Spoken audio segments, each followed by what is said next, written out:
Welcome to Meaningful Morning. Last night, we completed the 20th value of the popular 20 values as found in chapter 13 of Bhagavad Gita. We had completed this in our seeking culture space, and particularly parenting culture space. On Monday nights, I have a one-with-one with a parent or parents if they come as a couple. And the seeker I was interacting with was sharing with me that she has never reflected on parenting as much as during this course, this space. And she has 2 kids who are in high school, so a lot of years have passed. And she shared that the most she's ever changed as a parent has been in this year, caused by her reflection. At the end of our space and our one-with-one, I was encouraging everyone, and I'm encouraging you, to value values.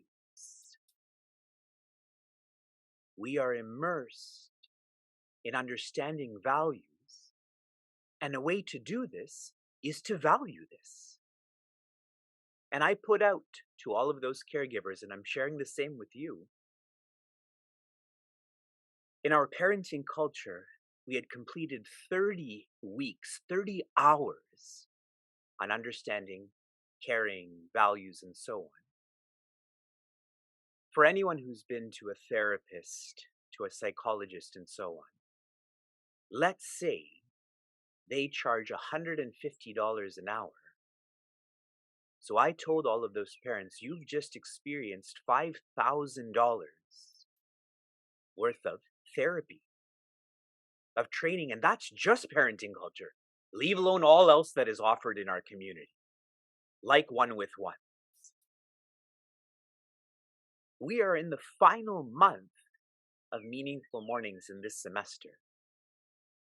We are 31 days away from completing 1,000 days of Meaningful Morning.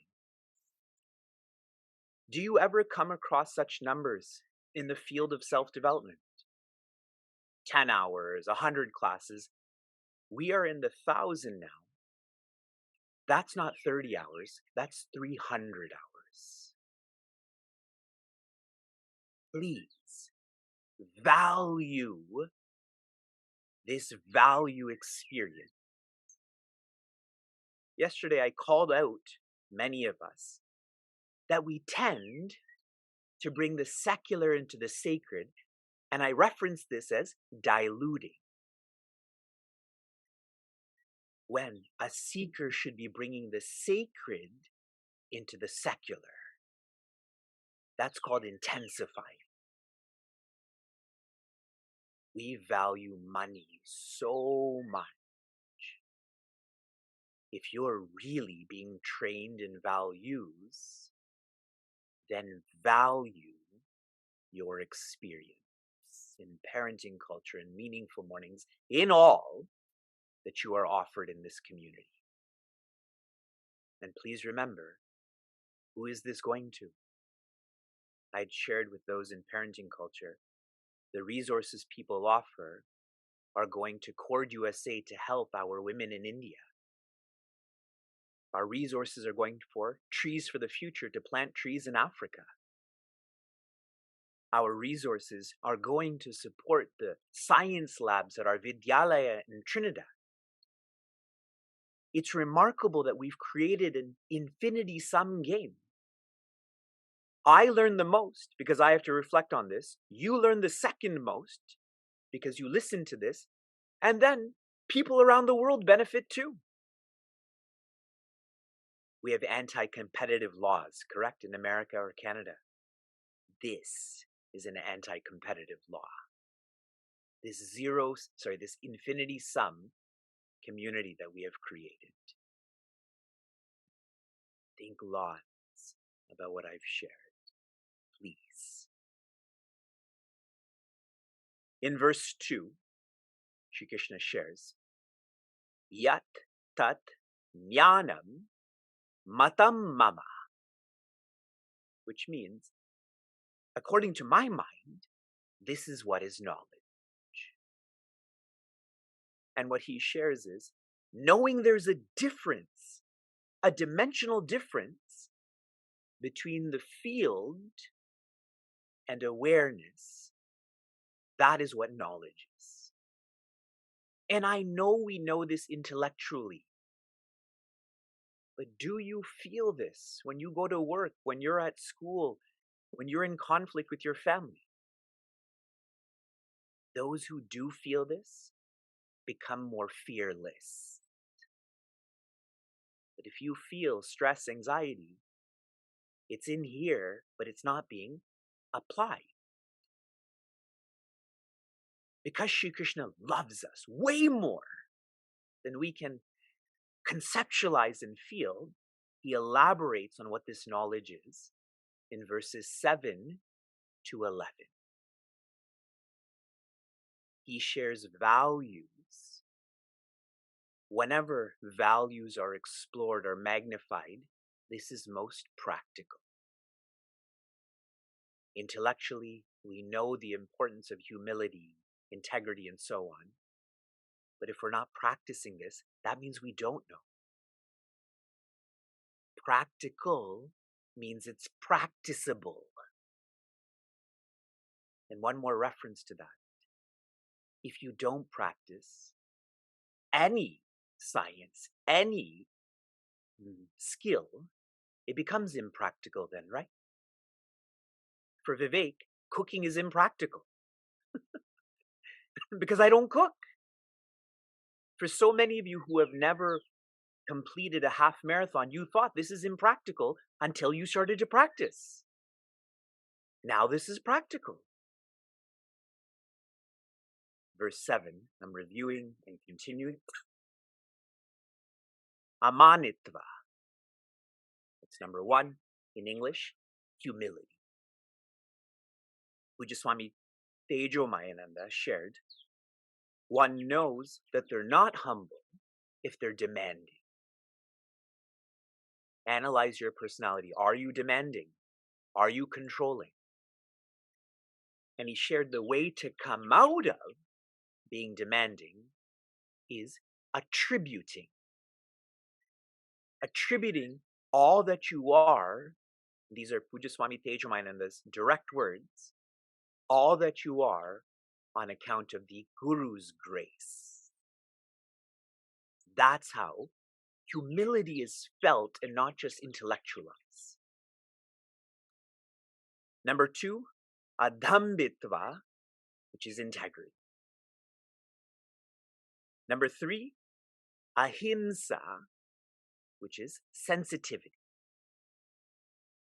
Number 4, shanti, in English, forgiveness. One way that one knows that they're practicing forgiveness is one gets upset less. Analyze your personality. If you're easily irritated, more kshanti is needed. Next, arjava, that's number 5. Pujaswami Chinmayananda has defined this as uprightness. We define this as authenticity. He defined this as uprightness. It means you keep that which is right up as your priority. Next, acharya upasana. You can simplify this to the 6th value is upasana. In English, this means dedication. Dedication to feel what your guide feels. Number 7, shaucha. In English, this means diligence. Diligence. Higher than diligence. Diligence is being vigilant with your responsibilities. Higher than this is purity. Shaucha also means purity. The more pure your inner world is, the less you hold on to your outer world. Those who have impure minds, they're the ones who tend to be addicted to articles, attached to beings, and so on. Again, analyze your value system. If you're holding on to the external, that's indicative that there's not enough purity in your inner world. Next, number 8 is steria. Steria. In English, this means commitment. Pujaswami Chinmayananda has said, a commitment to culture and spirituality. I shared with all of the parents yesterday, we're all committed to money. See how Pujaswami Chinmayananda, when he's defining commitment, it is not to the secular. What commitment is if it's oriented towards culture and spirituality. He didn't even write family. See how intense these values are? But that's what's needed to be Sri Krishna. Number 9, Atma Vinigraha. This can be distilled to Vinigraha, which means direction. You direct your equipments rather than your equipments controlling you. Vinigraha is only possible through exercising your willpower. For someone who has a replacement of an organ or a muscle, it's like you've never used it before. So how do you strengthen it? By exercising it. Exercise your willpower. Awesome? Are you feeling good or bad about yourself right now? If you're feeling bad, good. It's like waking up because there's important work to do. Number 9. Sorry, this is the 8th verse. It's so confusing with this verse 0. Verse 8. Indriyartheshu vairagyam anahankara evacha janma mrityu jara vyadhi dukkha doshanudarshanam. Joy. The 10th value. This puts us at half. The fuller expression is indriyartheshu, the wealth of the sense organs, which is sense objects, vairagya, to be independent of this. That's your translation. This is distilled to contentment. If your heart is full, your stomach is full, correct? If you're content, you don't need as many sense objects. In our silence retreats, we always begin with appreciate what you have. If you appreciate what you have, you don't want more. That's Vairagya. Pujaswami Tejramananda made this more intense.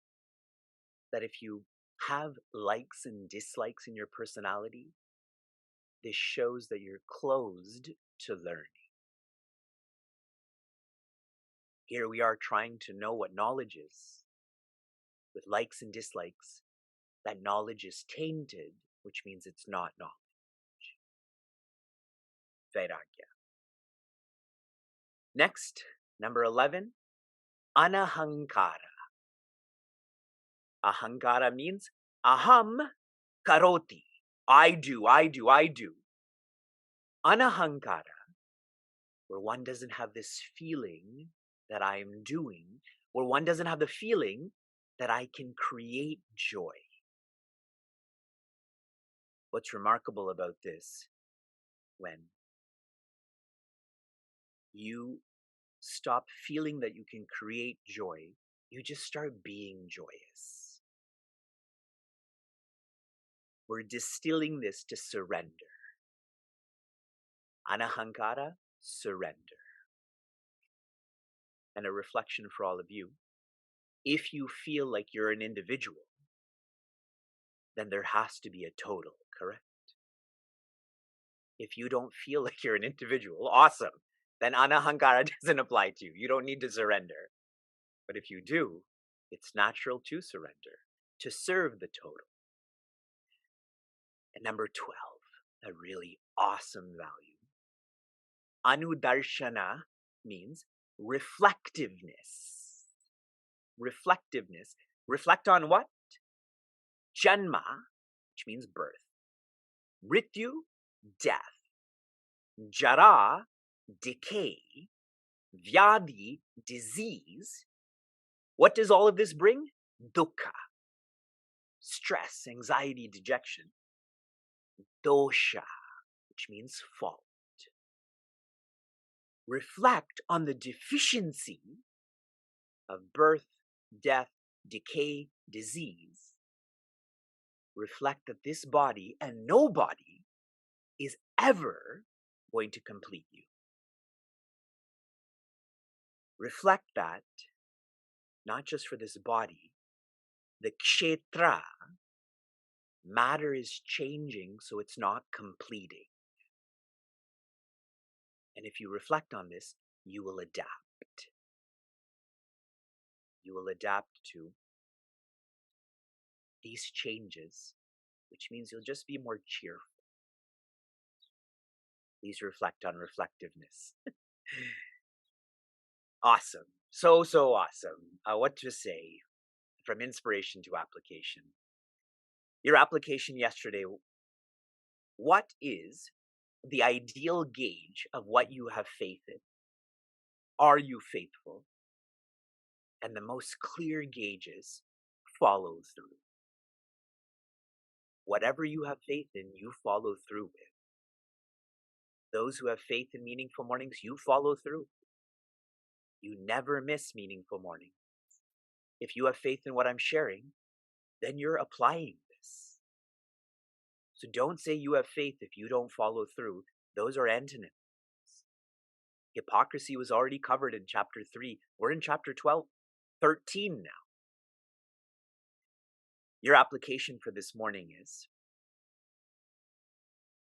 practice this in a very controlled way. Every hour, relive one of the most painful experiences of your lifetime. Relive it just for some minutes and then let it go. So at 9 a.m., when you recognize it's 9, relive a painful experience of your lifetime, loss, death, etc. Feel it and then let it go. Shanti, shanti, shanti.